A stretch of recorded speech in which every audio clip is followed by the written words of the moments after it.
Hello दोस्तों, आज हम चैप्टर वाटर साइकिल यानी अध्याय जल चक्र पढ़ेंगे।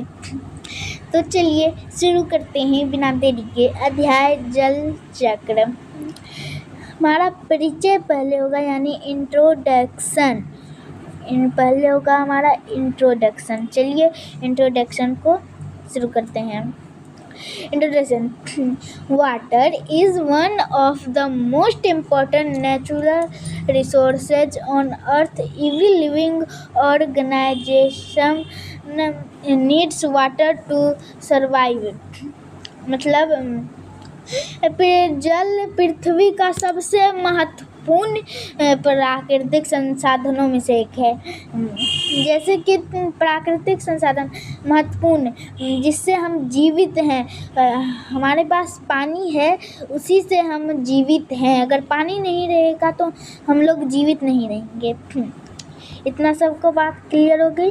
अब प्रत्येक जीवित प्राणी को जीवित रहने के लिए जल की आवश्यकता होती है। हर एक कोई भी जीवित है, जैसे मैं जीवित हैं तो हम लोगों को पानी की ज़रूरत पड़ती है। अगर जल नहीं रहेगा तो हम जी नहीं पाएंगे। उसके बाद दूसरा है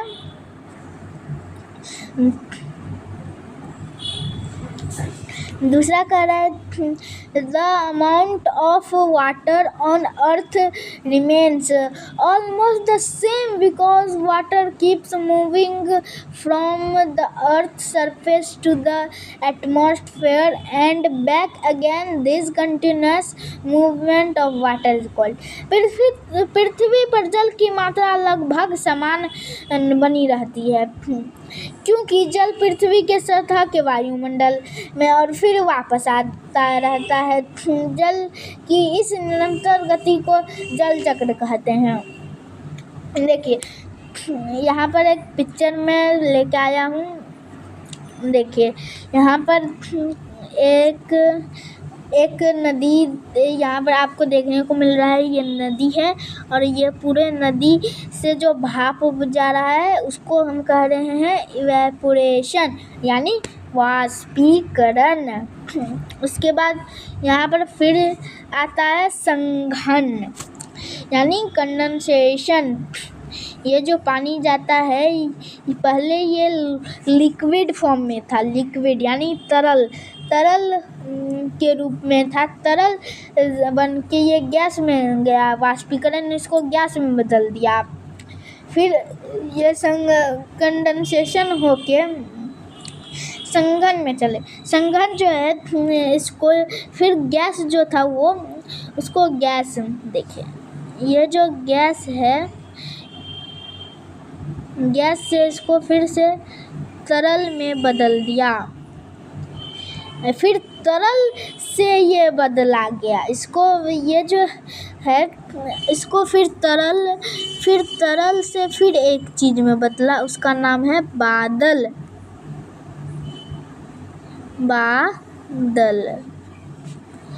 ये क्लियर है।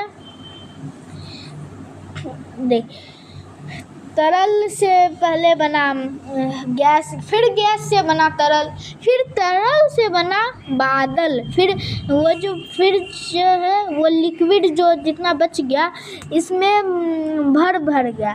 जब इससे संभाला नहीं गया ये फूट पड़ा। ये पूरा फूटने के बाद पानी कर दिया। हमारे धरती पर पानी गया। हमारे धरती पर क्या गया? पानी गया। उसके बाद पहले पहाड़ पर गया। सबसे मेन पहाड़ है। पहाड़ पर जाने के बाद ये पहाड़ से बह के नदी में गया। पहाड़ पर पानी जो है ना आइस फॉर्म में होता है। पहाड़ पर से जाते जाते ये गया किसमें? ये है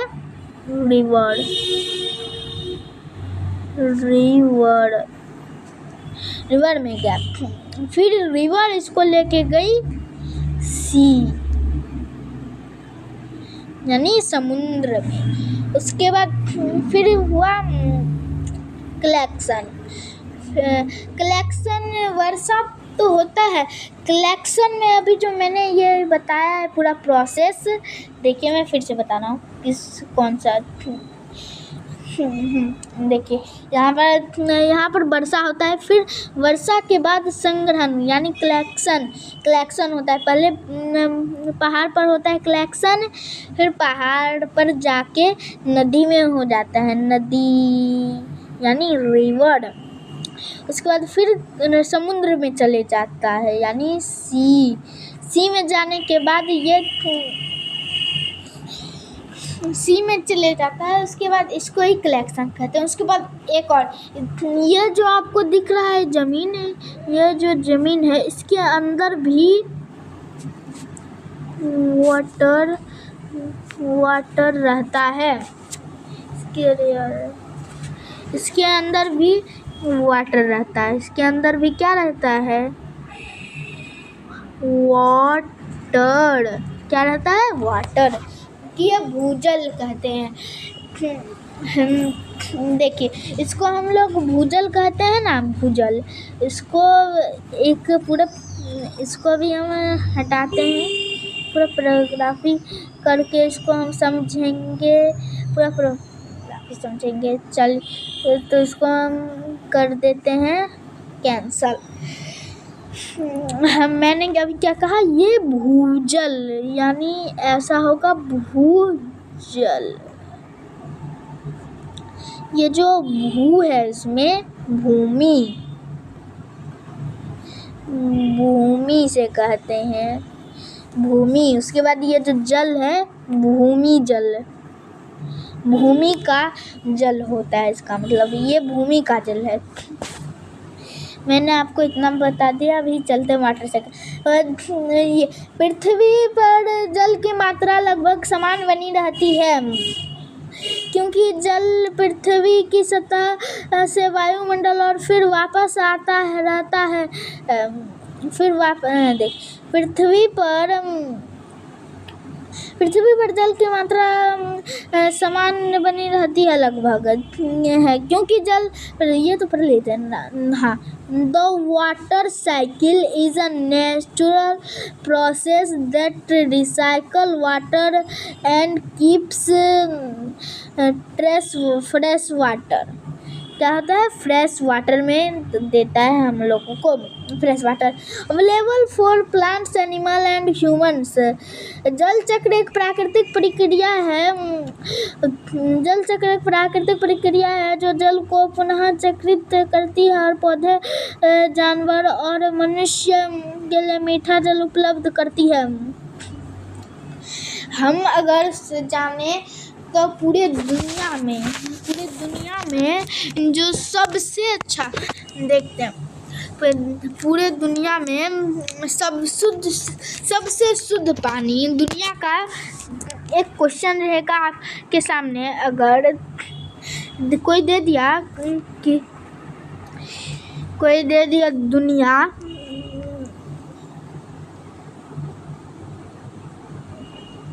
दुनिया का सबसे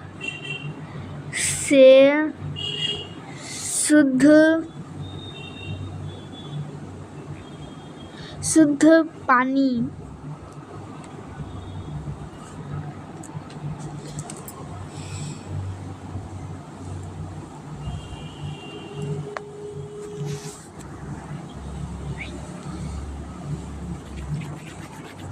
देख, अगर आपको दे देगा दुनिया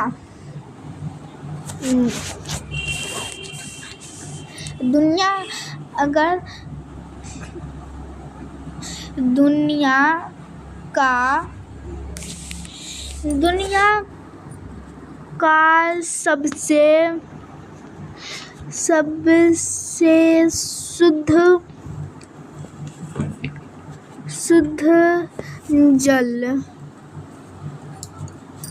जल आपसे कोई पूछ ले तो आपको कहना है वर्षा जल।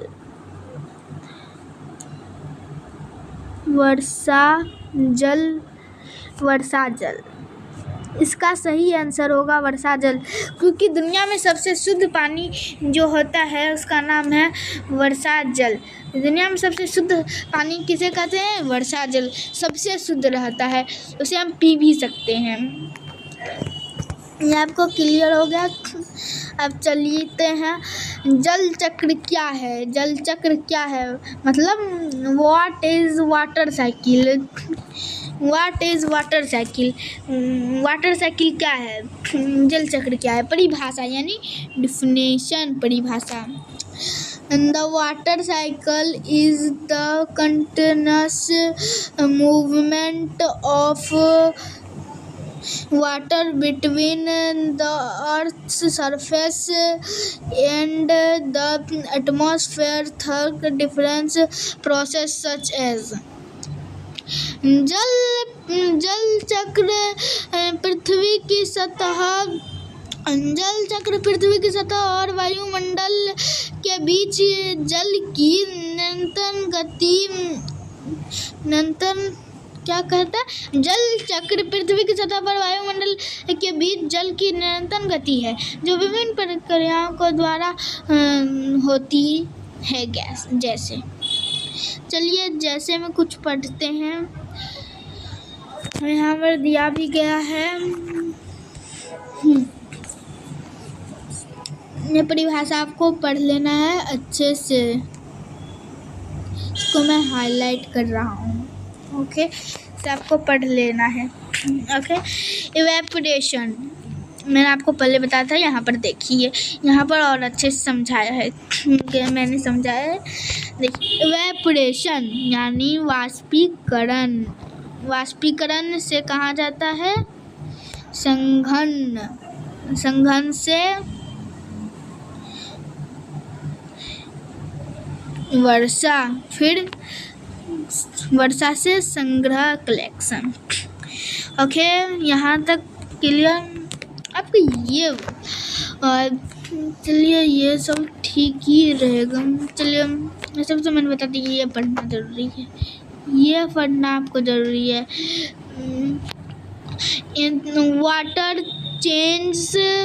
Water changes from liquid to gas. जल जो है ये जल द्रव्य से गैस में बदलता है। जल द्रव्य से किस में बदलता है? गैस में। संघनन, चलिए संघनन में क्या होता है? Water vapour change from gas to liquid. जल वाष्प गैस द्रव्य में बदलती है। इसमें और एक चीज़ दी नहीं गई है, मैं बता रहा हूँ, वो चीज़ इम्पोर्टेंट है। Very very important. नहीं पूछे लेकिन बहुत इम्पोर्टेंट है कि जल पहले इवेपोरेशन में जल द्रव्य से गैस में बदलता है, इसे तरल भी कहते हैं। उसके बाद वाटर वेपर में बदल जाता है, वाष्प गैस में। जल पहले जल लिक्विड में था, लिक्विड से गैस में, फिर गैस से लिक्विड में, लिक्विड से फिर क्लाउड में बदल जाता है। आप जो ये दिख रहा है आपको, ये किसी और चीज़ से नहीं बल्कि पृथ्वी की पानी जो होती है ना, पानी, उसी से ये बनता है। पानी से किससे ये बनता है? पानी से ही ये बनता है। चलिए और देखते हैं।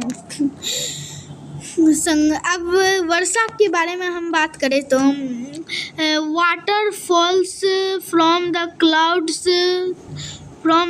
Clouds as rain snow. क्या होता है? रेन भी वहाँ पर होता है, उसके बाद स्नो भी, उसके बाद हेल भी गिरता है। साथ में मैं लास्ट में भी बता दूँगा, बादलों से जल वर्षा हिम ओले आदि रूप में गिरता है, आदि रूप में गिरती है। अब चलते हैं, इन सबको नोट करते जाना है सबको, ये इम्पोर्टेंट है, इसीलिए मैं कर रहा हूँ, इसको नोट कर लीजिएगा। इसमें चलिए यहाँ पर एक बार दे देता हूँ ताकि हाँ collection water collects in river lakes ocean and ground water। मैंने क्या कहा था, ग्राउंड वाटर में भी होता है। जल नदियाँ झीलों और महासागर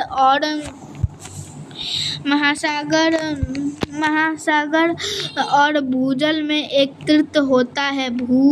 इसमें भू का मतलब क्या होता है, भूमि, जल मतलब पानी, या जल ही लिख दीजिएगा। भूमि और भूमि जल।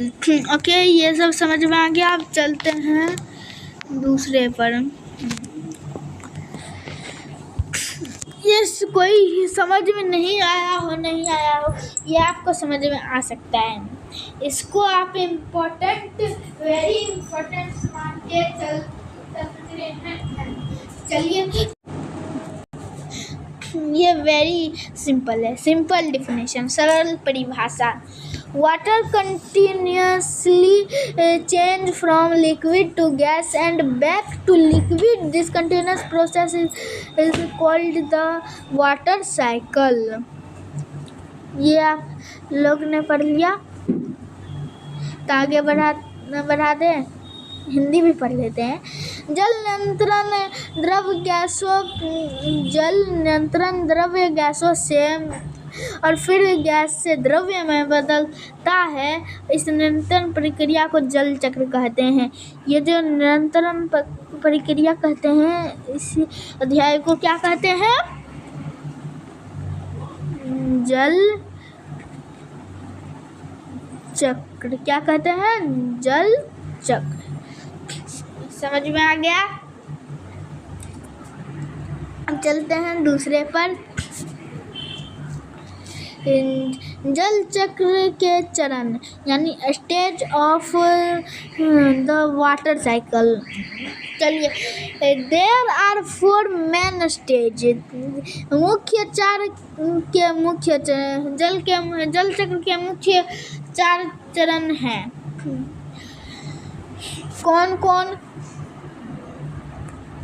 तो पहला है इवेपोरेशन, मतलब वाष्पीकरण, कंडेंसेशन संघन, वर्षा, उसके बाद संग्रहण। ये होता है हमारा जल चक्र।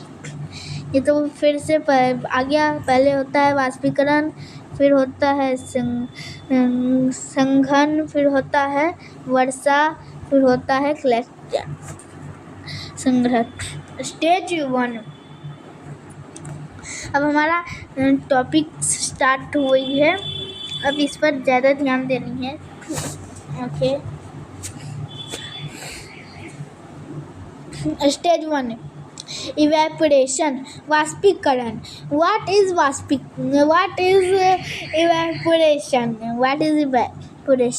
इवेपोरेशन इज, बड़ा थोड़ा सा कर देता हूँ इसको मैं।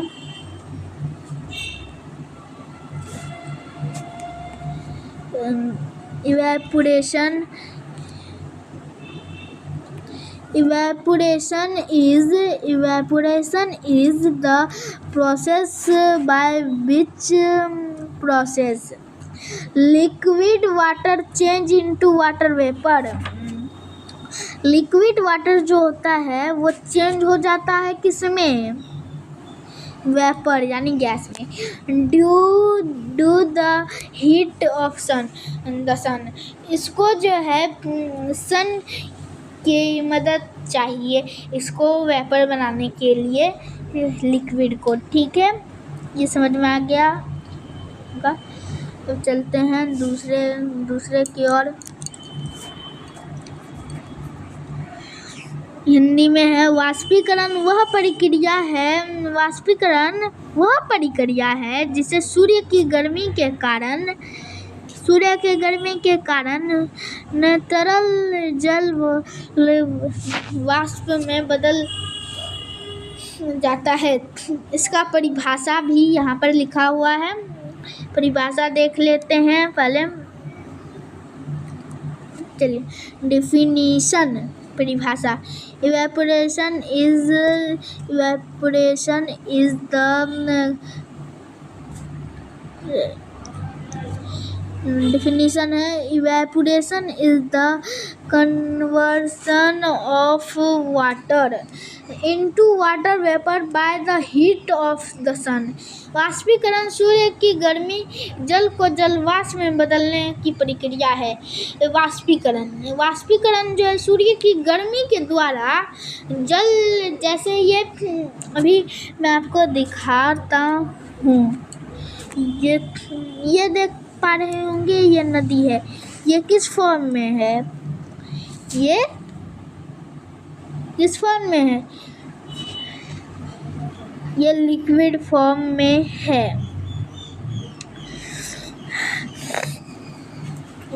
अगर हम लिक्विड थोड़ा सा गलती लिखा गया।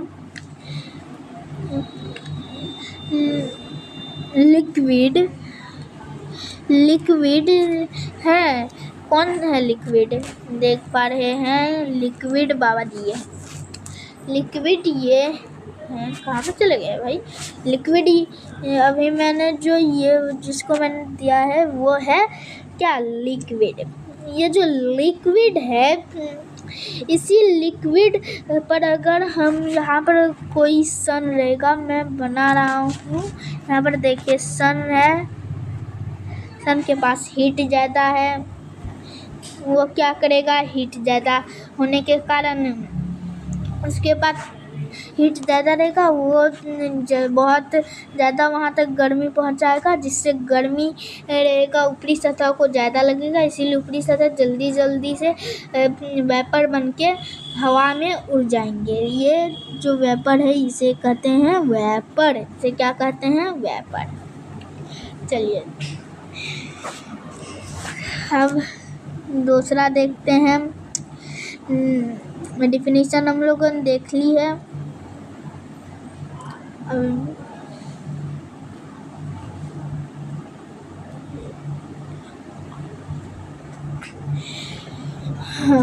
How does evaporation happen? वाष्पीकरण कैसे होता है? The sun heats river, lakes, ponds, oceans and sea. देखिए, as sun heats rivers, lakes, ponds, oceans and sea। सूर्य नदियों, झीलों, तालाबों, महासागरों और समुद्रों को गर्म करता है। क्या होता है? सूर्य नदियों को क्या करते हैं? गर्म कर दे के उसको वेपर बना देते हैं। ओके।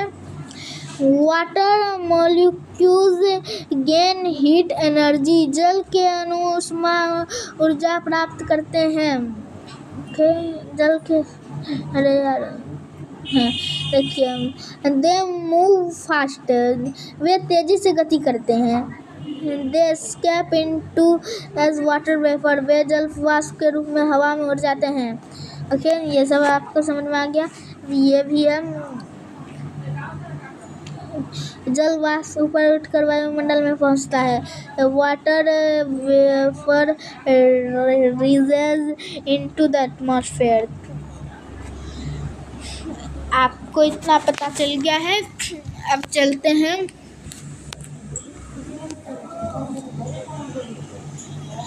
अरे यार, ये क्या हो गया था? चलते हैं दूसरे।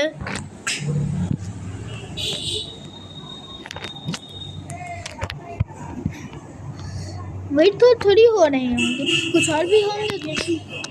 उतने में इवेपोरेशन तो ख़त्म नहीं होगा। हाँ, तो उसमें है फैक्टर्स, एफिशिएंट इवेपोरेशन।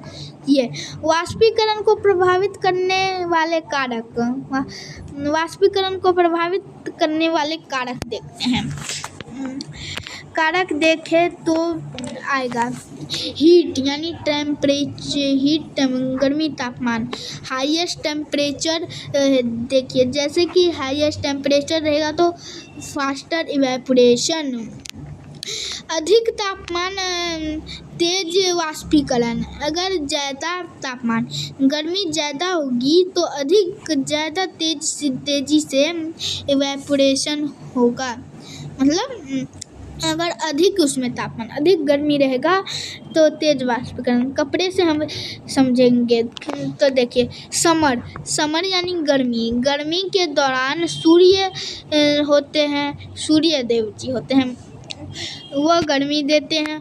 और जो है हाई टेम्परेचर रहता है, इसीलिए वो जो है जल्दी, इसीलिए यहाँ पर भी मैंने लिख कर रखा है फास्ट इवेपोरेशन, तेज वाष्पीकरण, इसलिए वो जल्दी से सूख जाता है। ये बात पता चल गई।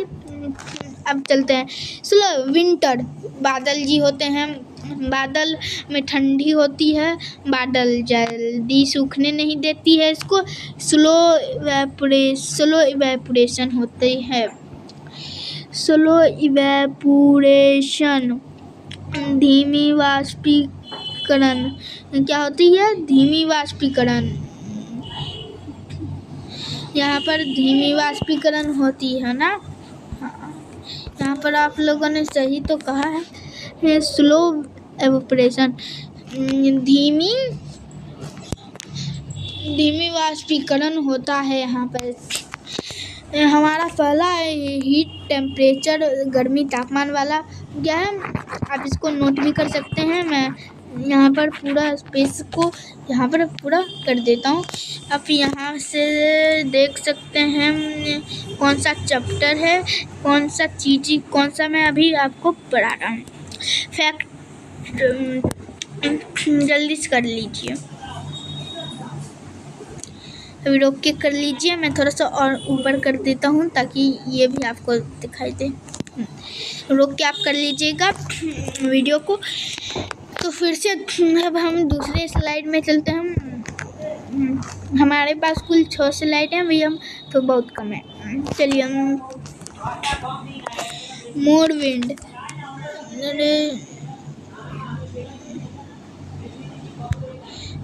विंड देखिए, जैसे ज़्यादा हवा विंड, मोर विंड फास्टर इवेपोरेशन, अधिक हवा तेज वाष्पीकरण। आप कह रहे हो कि ये कैसे हो सकता है, ये कैसे हो सकता है? मोर विंड रहेगा तो देखिए, आप सोच रहे होंगे मोर विंड रहेगा तो फास्टर इवेपोरेशन कैसे होगा, अधिक हवा रहेगा तो तेज वाष्पीकरण कैसे होगा? वो तो ठंडी मौसम रहेगा। देखिए, ठंडा रहेगा, शांत हवा है। अगर शांत हवा है, ये पूरे शांत हवा इस पर जाएगा तो ये जल्दी, ये कपड़ा जो है, ये क्लॉथ जो है, ये जल्दी सूख पाएगा नहीं, इसीलिए इसको हम स्लो इवेपोरेशन कहते हैं, धीमी वाष्पीकरण। अगर विंडी तेज हवा रहेगा तो हम इसे फास्ट इवेपोरेशन कह सकते हैं, तेज वाष्पीकरण कह सकते हैं हम। क्यों कह सकते हैं?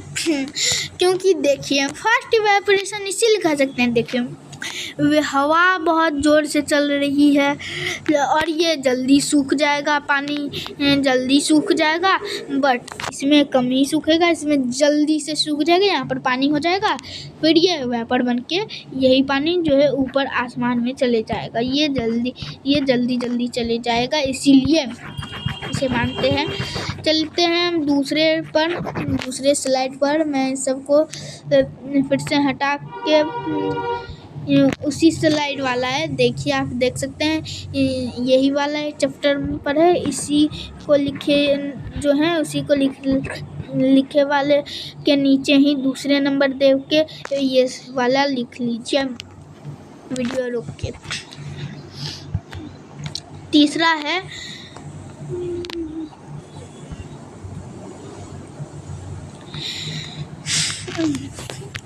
देखिए, तीसरा है सरफेस एरिया। सतह का क्षेत्रफल, large surface area, faster evaporation, अधिक सतह का क्षेत्रफल, तेज वाष्पीकरण। कैसे? लार्ज, देखिए जैसे कि यहाँ पर बहुत बड़ा स्पेस है, इस कटोरे में इतना ही पानी है जितना इस बोतल में है, बट इसका ढक्कन भी खुला है, बट इसमें सबसे पहले ये सूखेगा क्योंकि वेपर बन जाएगा ना। ये पानी क्या बन जाएगा? वेपर। ये पानी वेपर बन जाएगा, इसीलिए ये जो है क्या हो जाएगा, बहुत जल्दी हो जाएगा क्योंकि देखिए लार्ज सरफेस होगा और सब जगह ऐसी थोड़ी सी ऐसी रहेगी। अरे यार ये तो नहीं रहा, देखिए थोड़ी सी ऐसी रहेगी कुछ, उसके बाद उसमें रहेगा पानी, जैसे कि ये रहा पानी, तो सब जगह थोड़ा थोड़ा रहेगा। जैसे यहाँ पर सब जगह थोड़ा है, बट यहाँ पर आप देखिए, कुछ आपको दिखाने की कोशिश कर रहा हूँ। यहाँ पर आप देख पा रहे होंगे कि ये पानी है, इस पर थोड़ा ही थोड़ा हर एक जगह, इसीलिए जल्दी हो जा रहा है, लेकिन एक ही जगह पर यहाँ पर बहुत सारा पानी हो गया है, इसीलिए इसको लेना बहुत मुश्किल होगा और ये बहुत देर के बाद होगा, लेट से ये होगा, ये जल्दी हो जाएगा। चलिए अब जो है फिर से चलते हैं अपने दूसरे पर। अरे यार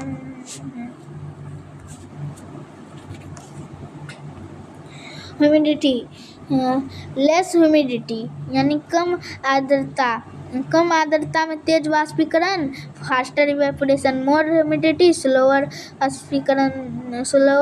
इवेपोरेशन, अधिक आर्द्रता, धीमी वाष्पीकरण, लोअर। मतलब देखिए जब ये लो रहेगा, पानी जब थोड़ा सा रहेगा तो इसका पानी थोड़ा सा रहेगा तो ये जल्दी सूर्य वेपर बना लेगा। अगर ज़्यादा रहेगा तो ये जल्दी बना पाएगा नहीं ना, इसीलिए ये क्लियर हो गया। अब चलते हैं, थोड़ा ही सा बचा होगा इसका, और है स्टेज टू यानी कंडेंसेशन संघनन। स्टेज 2 कंडेंसेशन संचयन। अब देखते हैं व्हाट इज कंडेंसेशन, संचयन क्या है। Condensation is the process by which water vapor cools down, change back into tiny water droplets. Okay. संघनन वह प्रक्रिया है जिसमें जल वाष्प ठंडा होकर फिर से छोटे छोटे कणों में बदल जाती है। मैं इसको अब इरेज कर देता हूँ।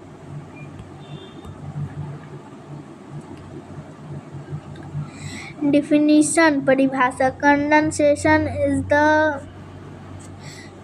परिभाषा, definition, condensation is conversion of water vapor into liquid water on cooling। Definition आपको समझ में आई? मैं फिर से पढ़ देता हूँ। Condensation is the converging of water vapour into liquid water on cooling. संचयन जल वाष्प का ठंडा होकर द्रव्य जल में परिवर्तन है। ओके, ये जो छोटे छोटे कण दिख रहे हैं वो है वाटर। क्या है? वाटर। अब चलते हैं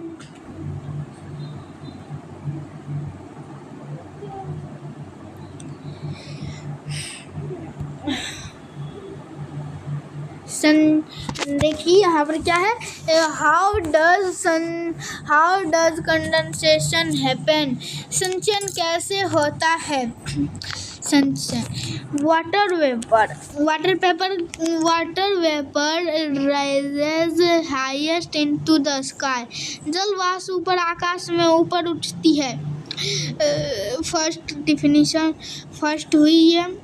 सेकेंड पर the air is cooler at higher altitude. ऊंचाई पर हवा ठंडी होती है। Water vapour loses heat. जल वाष्प ऊष्मा खो देती है। It change into tiny droplets water. या छोटे छोटे जलकणों में बदलती है। दिस ड्रॉपलेट्स फ्रॉम क्लाउड्स वे जलकण मिलकर जल बनाते हैं।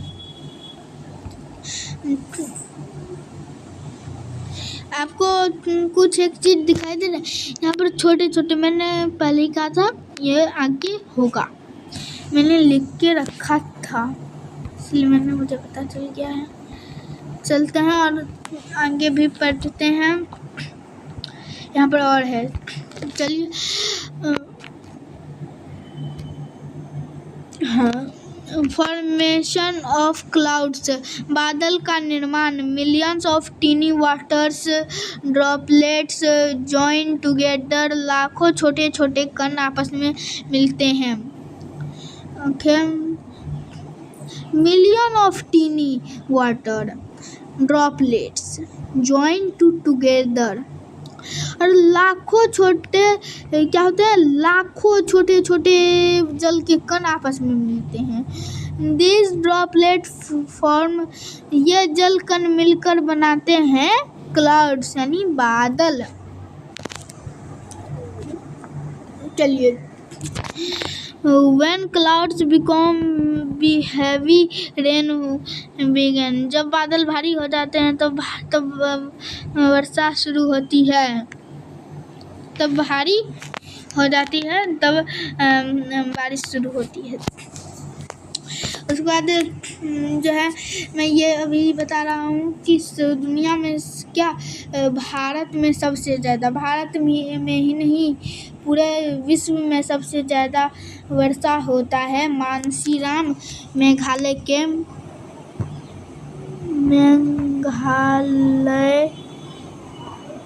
मानसीराम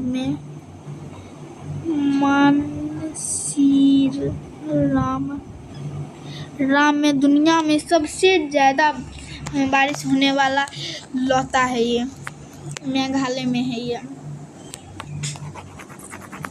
ये सब नहीं पढ़े हैं इसलिए इसको हटा देते हैं। एग्जाम्पल ऑफ कंडेंसेशन मतलब एग्जाम्पल ऑफ कंडेंसेशन संचयन के उदाहरण। Water drops on a cold water बोतल। तो हम यहाँ पर देख रहे हैं, चलिए यहाँ पर और देखते हैं कुछ यहाँ पर आप देखो, यहाँ पर थोड़ा सा मैं इसको बड़ा कर रहा हूँ। अ कोल्ड बोतल taken out from the refrigerator develop water droplets. These droplets come from water vapor present in the air. यहाँ पर कहना क्या चाहता है मैं आपको बता रहा हूँ। अ कोल्ड बोतल एक वो बहुत ठंडा पानी है, देखिए तो एक ठंडा पानी है, उसको रेफ्रिजरेटर में रखते हैं। ठीक है, अभी बता रहा हूँ। फ्रिज से निकली हुई गई ठंडी बोतल पर जल की बूंदें बन जाती है। ये बूंदें हवा मौजूद जल वाष्प से आती है। जो फ्रिज से निकाली गई ठंडी बोतल पर जल की बूंद बन जाती है ना, ये बूंद हवा में मौजूद जल वाष्प से आती है, वेपर से आती है। ओके, अब चलते हैं दूसरे एग्जांपल पर। मॉर्निंग ड्यू मतलब भोर। अब चलते हैं small water droplet appear on grass and leaves early in the morning. सुबह के समय घास और पत्तों पर छोटी छोटी जल की बूंदें दिखाई देती है। अब चलते हैं फॉग के बारे में। Fog forms when water vapor condensation the ground। जब जल वाष्प जमीन के पास संघनित होती है तब कोहरा बनता है, यानी फॉग। अब देखिए यहाँ पर फॉग जो है कुछ छोटे छोटे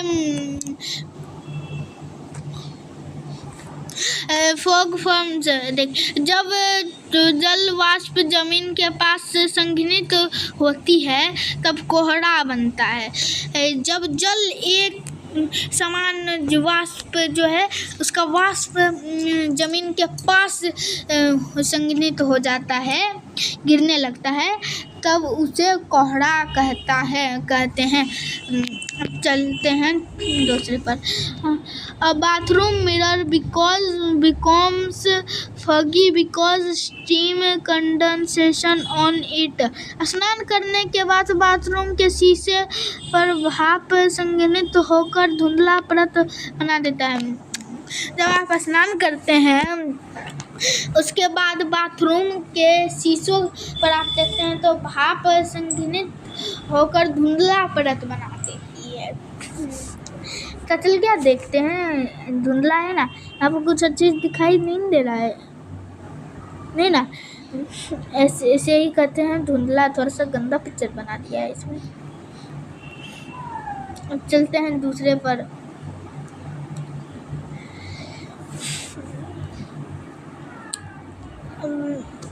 अब फिर से ये अभी हम लोगों ने कर लिया है पांचवा ये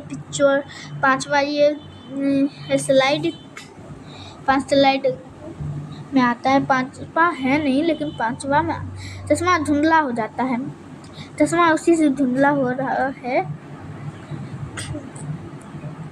चश्मा अब धुंधला होता है। देखिए warm air touched cold glasses, मतलब warm air touched cold glasses and form tiny droplets. गर्म हवा जब ठंडे चश्मे से टकराती है तो छोटे छोटे जल कण बन जाते हैं। जब गर्म हवा और ठंडे चश्मे से टकरा जाती है वो छोटे छोटे कण बन जाते हैं और उस पर लटक जाते हैं। Okay, importance of condensations. Importance, संघन का महत्व हमें यहाँ पर जानने को मिलेगा। फॉर्म्स क्लाउड्स, ये बादल बनते हैं। हेल्प्स इन रेनफॉल, वर्षा में सहायता करते हैं। उसके बाद क्या है, maintains the water cycle, जल चक्र बनाए रखता है। सप्लाई फ्रेश वाटर, ताज़ा जल की आपूर्ति करता है। सपोर्ट एग्रीकल्चर, कृषि को क्या देता है, कृषि को सहारा देता है, यही कृषि को सहारा देता है। ये थोड़ा सा लंबा खिंच गया है तो फेर कर लीजिएगा सबका, आप लिख लीजिएगा रोक के सब जगह पर। ओके, चलते हैं अब दूसरे पर। स्टेज 3 पर चलते हैं। स्टेज 3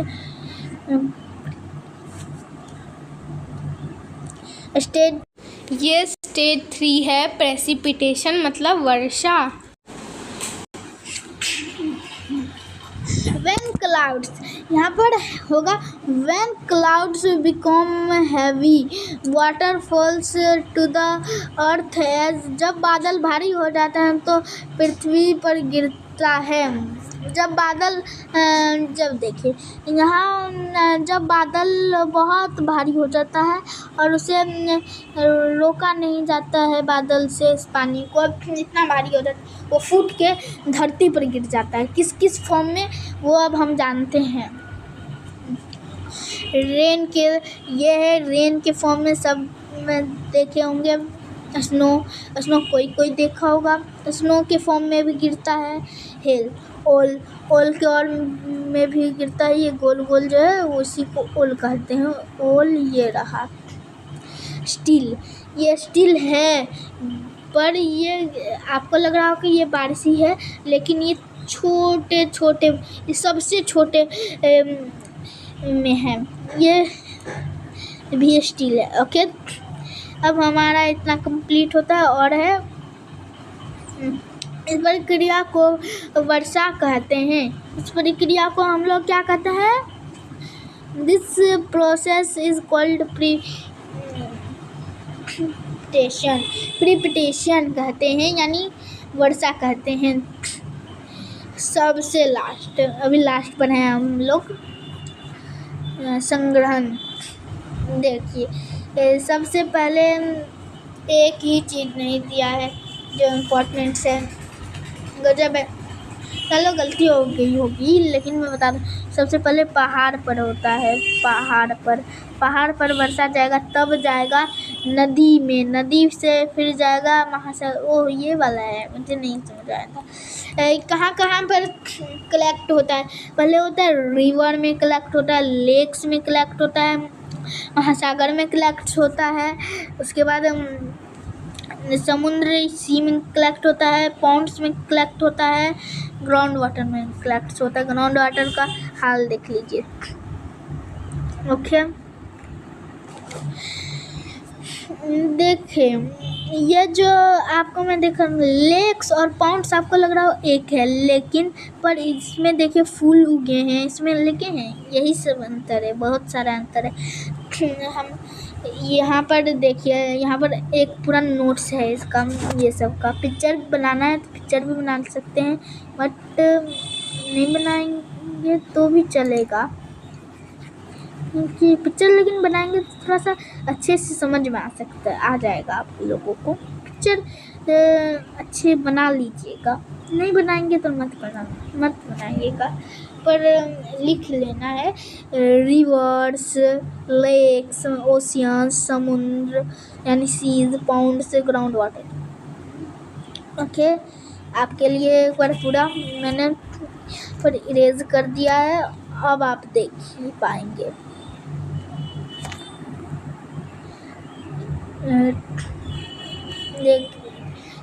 अब चलते हैं फिर से दूसरे पर।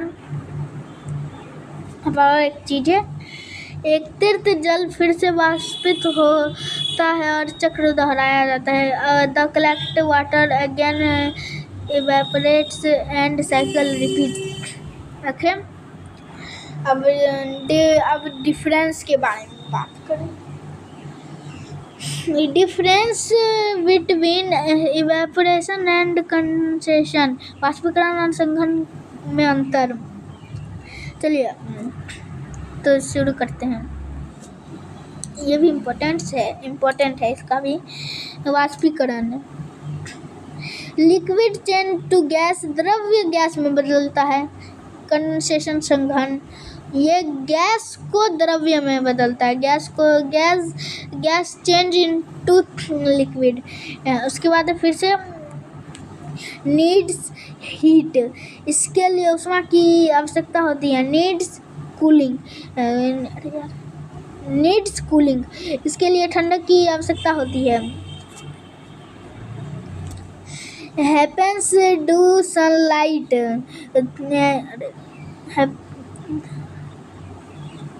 हैपेंस डू सनलाइट, यह सूर्य के प्रकाश के कारण होता है। यह किसके कारण होता है? सूर्य। हैपन इज कूल एयर, यह ठंडी हवा के में होता है। उसके बाद वाटर वेपर इज फॉर्मेड, जल वाष्प बनती है। ओके, वाटर ड्रॉपलेट्स फॉर्मेड, जल की बूंदें बनती है। ये वाष्प यानी धुआं बनाता है, तो ये जल की बूंदें बनाता है। First stage of water cycle, first stage कौन है? First stage of water cycle, जल चक्र का पहला। Second stage of water cycle, जल चक्र का दूसरा चरण। देखिए, जल चक्र में सबसे पहले इवेपोरेशन होता है, तभी हम हमारे कुछ भी करते हैं। सबसे पहले इवेपोरेशन, उसके बाद होता है संघन, यानी वाष्पीकरण से संघन, फिर वर्षा, फिर क्या होता है संग्रहण, फिर से संग्रहण से होता है इवेपोरेशन।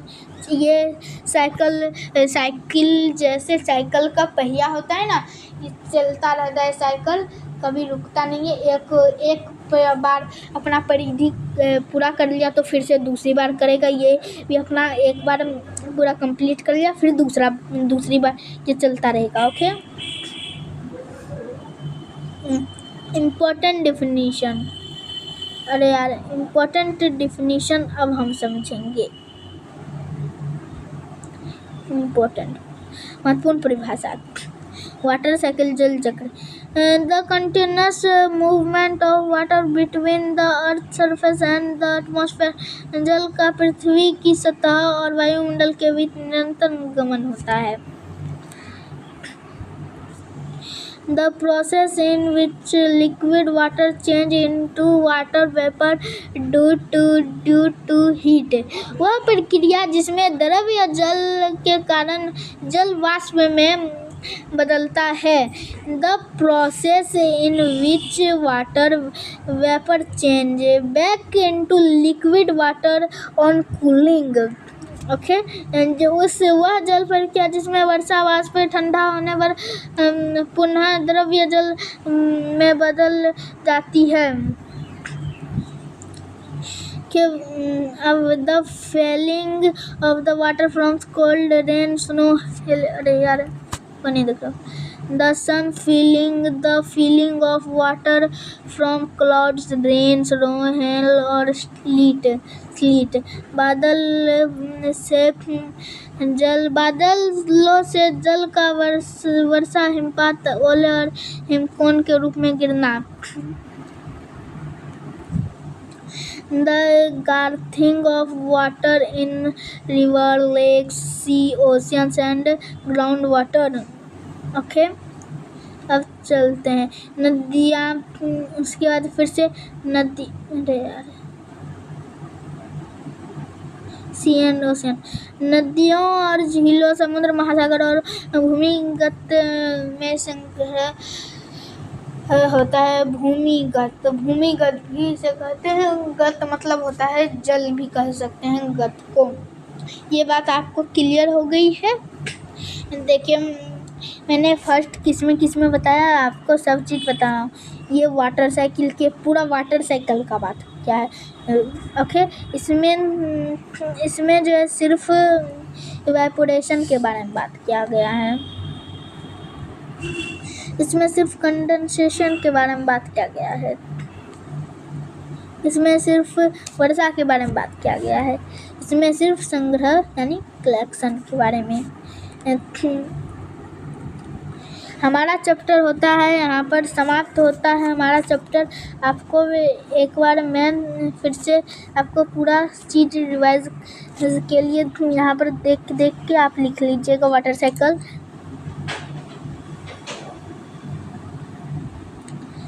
देखिए, पूरा चीज़ आपको मैं अच्छे से डिटेल में बता रहा हूँ क्या क्या करना है। देखिए, यहाँ पर वाटर साइकिल लिख लेना है, ये तो पता है आपको चैप्टर वाटर साइकिल।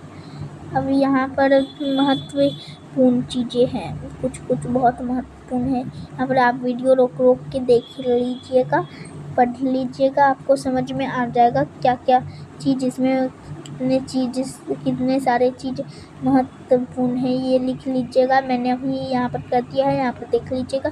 ये भी सिंपल सरल परिभाषा लिख लीजिएगा जल्दी समझने के लिए। ये सब लिखते जाइएगा आप लोग, ठीक है। और फिर देखिए, ये सब आपको लिखते जाना है। मैं सिर्फ ऐसे ऊपर कर रहा हूँ ताकि आप इसको फिर से नोट कर सकें, नोट कर लीजिएगा। अब हमारा यहाँ पर होता है चैप्टर ख़त्म। Bye bye, take care. फिर से मिलेंगे दूसरे वीडियो में। Thank you. Like and subscribe करके जाइएगा। जिससे आप हमारे सारे नए वीडियो सबसे पहले आपके पास पहुँचे। Thank you for watching.